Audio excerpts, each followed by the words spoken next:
अस्सलामु अलैकुम वरहमतुल्लाहि वबरकातुहू।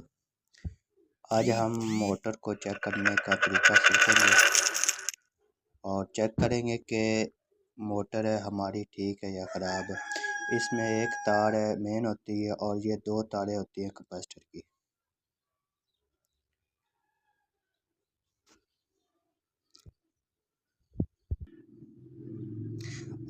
दो तारें कैपेसिटर के साथ हम लगाएंगे और एक तार मेन के साथ लगाएंगे और हम इसको सीरीज तार के साथ लगा कर चेक करेंगे कि हमारी मोटर ठीक है या ख़राब है।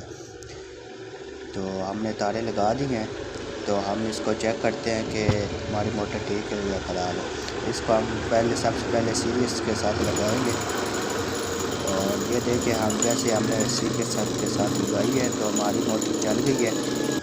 तो आप भी घर में बैठकर इसी तरह वायरिंग करके तार के अपनी मोटर को चेक कर सकते हैं। तो प्लीज़ जाते जाते हमारे चैनल को सब्सक्राइब कर दें ताकि मज़ीद आने वाली वीडियो आपके सामने आ जाए।